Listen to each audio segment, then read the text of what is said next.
Hi, all you SPMEs out there.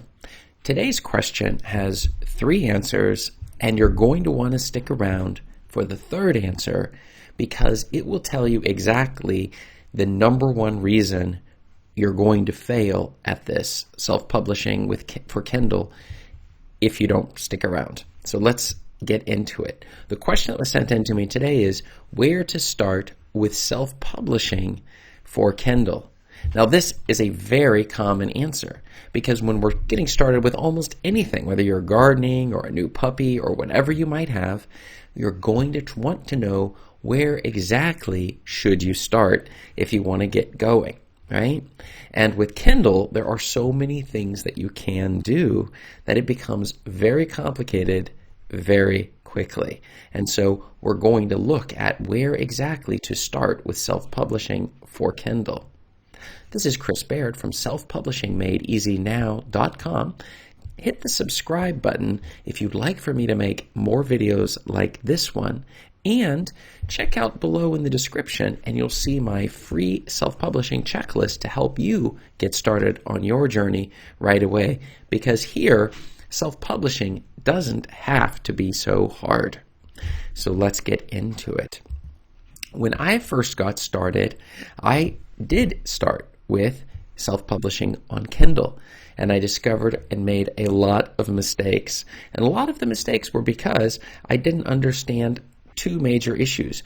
One of them is that you're going to want to be listening to people who've done the exact journey of self-publishing and can help encourage you as you go and help you fix the steps if you're making mistakes.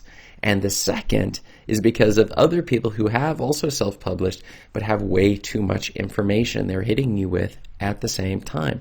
Because self-publishing doesn't have to be so hard, like we already discussed. And so when I got started, I put out a book, but it wasn't selling very well. It wasn't optimized to sell. The cover wasn't particularly all that good. There were so many things I didn't understand, and I didn't know where to start. So where to start with self-publishing for Kindle? Well, let me get into today's answers. The first answer is keep it simple. You're going to need a cover, your manuscript for the book that you've written, the description. You're going to need some keywords that you're going to put in there. It'll also involve categories, and then you're going to run ads against it. That is the only thing that you really need to remember when we're going on Kindle, trying to create a Kindle book and ensuring that it's going to sell. Now, there are other things like making sure that it's in a market that actually has books that are already selling, which involves keyword research, and your ads are also going to involve keyword research.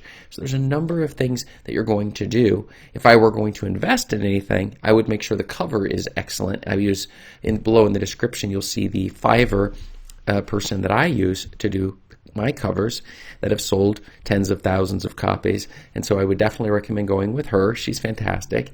And for the manuscript, I use a program called Jutoh, but you don't have to do that. All of this can be done for free. If you watch my other videos, you'll see that this doesn't have to, you don't have to pay a single penny to make your self-publishing books sell.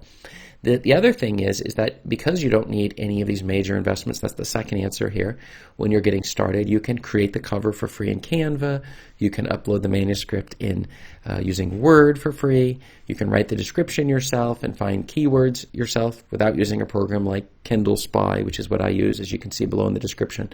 That's the tool that I use. For the ads, you don't need to research all the keywords. I use Publisher Rocket is the tool I use below in the description. But you can also just come up with related keywords. Use Google and just start typing in words, or in Amazon, and see what it comes up with, whatever your topic happens to be. And that then brings us into our 3rd answer of the day, our secret answer. And let's get into this. What exactly is the key to not failing here, the number 1 mistake? And the answer is, do not do more than one thing at a time. We're not looking to create the cover, the manuscript, writing the book, the description, keywords, ads. You see how confusing all of this can be. We're going to choose one of those items. We're going to keep it very, very simple, but we do need to make progress every single day. If you're not willing to put in the work, you're never going to succeed at Kindle self-publishing. So when you're going to get started, choose one of these areas. I would start with, you got your manuscript, get it formatted correctly, and then get the cover going, okay? And Just a little progress every single day. For me, I started and said, I'm going to do 5 minutes a day. When there's something I want to achieve, just do 5 minutes a day. Set your timer on your watch or on your phone, and then after 5 minutes, then stop, unless you feel like continuing. And of course, we often feel like continuing once we've got past the barrier. But do not do more than one thing at a time when you're getting started with self-publishing for Kindle, and make sure that you do, in fact, make progress. Our goal is to get the book published. Get anything out there, you can go back and fix it later. You can pay for the services that are needed to make serious sales, but in the beginning is no need at all to invest serious money into your thing. Well, where to start with self-publishing for Kindle? What have you found? Go ahead and tell me below in the comments what you found when you were starting to self-publish, or if you have any questions about getting started for self-publishing. And look up above me here and you will see another video that answers your self-publishing questions. Thanks.